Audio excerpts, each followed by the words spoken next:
భూ వినియోగం విక్రయాల్లో ఆంధ్రప్రదేశ్ రెవెన్యూ శాఖ పారదర్శక పాలనకు తెరతీసింది. ఇప్పటివరకు నిషేధిత జాబితాలో ఉన్న భూములను విక్రయించుకునేందుకు వీలుగా చట్టంలో మార్పులు తీసుకొస్తోంది.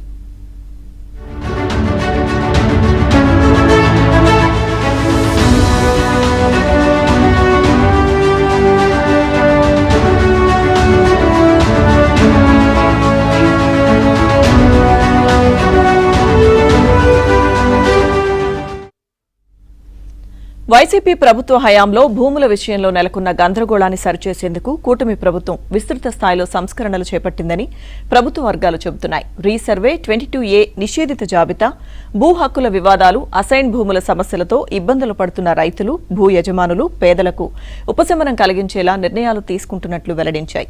ముఖ్యమంత్రి నారా చంద్రబాబు నాయుడు ఆదేశాలతో రెవెన్యూ శాఖలో పారదర్శకత, భూ భద్రత, డిజిటల్ రక్షణకు ప్రాధాన్యమిస్తున్నట్లు తెలిపాయి.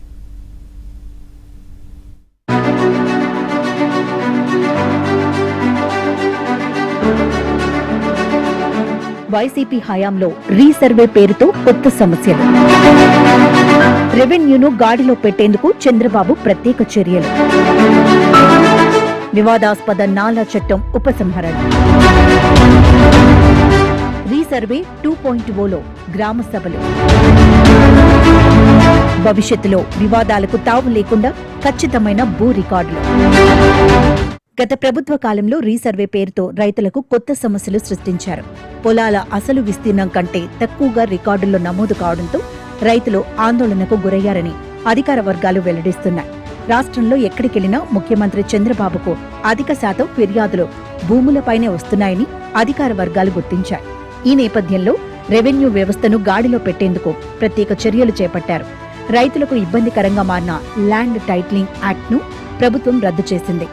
అదేవిధంగా వివాదాలకు కారణమవుతోందని భావించిన నాలా చట్టాన్ని కూడా ఉపసంహరించుకుంది.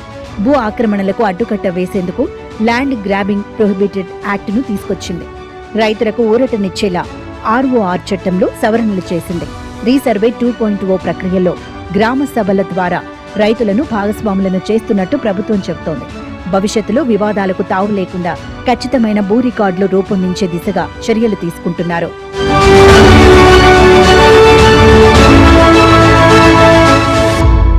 రెవెన్యూ, రిజిస్ట్రేషన్, మున్సిపల్ శాఖలను అనుసంధానిస్తూ బ్లాక్ చైన్ టెక్నాలజీ ఆధారంగా భూములకు డిజిటల్ భద్రత కల్పిస్తున్నట్లు అధికారులు చెబుతున్నారు. రైతులే నేరుగా తమ 1B అడంగల్ పత్రాలకు డిజిటల్ లాక్ వేసుకునే విధానం అందుబాటులోకి తెచ్చారు. రైతుల అనుమతి లేకుండా మ్యూటేషన్, రిజిస్ట్రేషన్ జరగకుండా ఈ వ్యవస్థ పనిచేస్తుందని చెబుతున్నారు. అదే సమయంలో 15 రకాల భద్రతా లక్షణాలతో కొత్త పట్టాదారు పాస్ పుస్తకాలను రూపొందించి రైతులకు అందిస్తున్నారు. నిషేధిత జాబితాలో ఉండటంతో ఇబ్బందులు ఎదుర్కొంటున్న భూముల విషయంలో ప్రభుత్వం కీలక నిర్ణయాలు తీసుకుంది. పట్టా భూములు, మాజీ సైనికుల భూములు, స్వాతంత్ర్య సమరయోధుల భూములు, రాజకీయ బాధితుల భూములు, 1954కు ముందు అసైన్ చేసిన భూములు, ఒకే సర్వే నెంబర్ కారణంగా 22Aలో చేరిన భూములను ఇప్పుడు ఆ జాబితా నుంచి తొలగించింది. 22A నుంచి తొలగింపునకు అవసరమైన ప్రక్రియను కూడా సులభతరం చేసింది. 9 రకాల పత్రాల్లో ఏదో ఒకటి ఉన్నా సరిపోతుందని స్పష్టం చేసింది. గ్రామ సర్వీస్ ఇనాం భూముల సమస్యకు కూడా పరిష్కారం చూపిస్తూ 1.3 లక్షల భూములకు పూర్తి హక్కులు కల్పించింది. ఇక 33,000 ఎకరాల షరతుల పట్టా భూములను 22A నుంచి తొలగించి రైతులు స్వేచ్ఛగా రిజిస్ట్రేషన్లు చేసుకునే అవకాశం కల్పించింది. మరో 1,90,000 ఎకరాల చుక్కల భూములకు కూడా త్వరలో విముక్తి కల్పించే నిర్ణయం ప్రభుత్వం తీసుకున్నట్లు సమాచారం.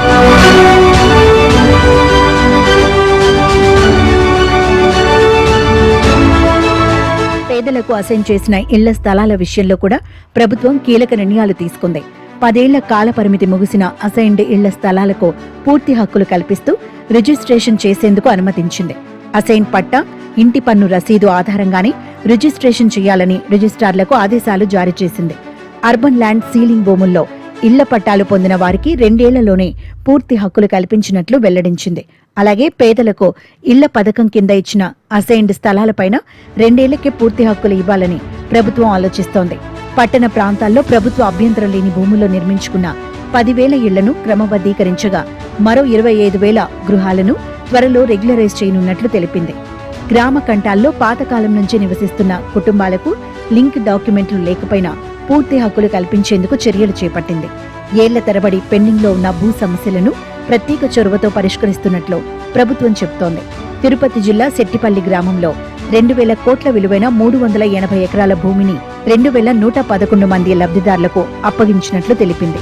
శ్రీ సత్యసాయి జిల్లా నల్లమడ మండలం గోపేపల్లి గ్రామంలో 20 ఏళ్లుగా పెండింగ్లో ఉన్న 305 ఎకరాల సమస్యను పరిష్కరించింది. ఏలూరు జిల్లాలో 142 ఎకరాలను ఒకే రోజు నిషేధిత జాబితా నుంచి తొలగించింది. సత్యసాయి జిల్లా ముదిగుబ్బ మండలం గుంజేపల్లి గ్రామంలో 13.59 ఎకరాల ఇళ్ల పట్టా భూములను 22A నుంచి తొలగించి 226 కుటుంబాలకు ఉపశమనం కల్పించింది. రైతులు, భూ యజమానులు, పేదల హక్కుల పరిరక్షణే లక్ష్యంగా ప్రభుత్వం చర్యలు కొనసాగిస్తోందని అధికార వర్గాలు స్పష్టం చేస్తున్నాయి.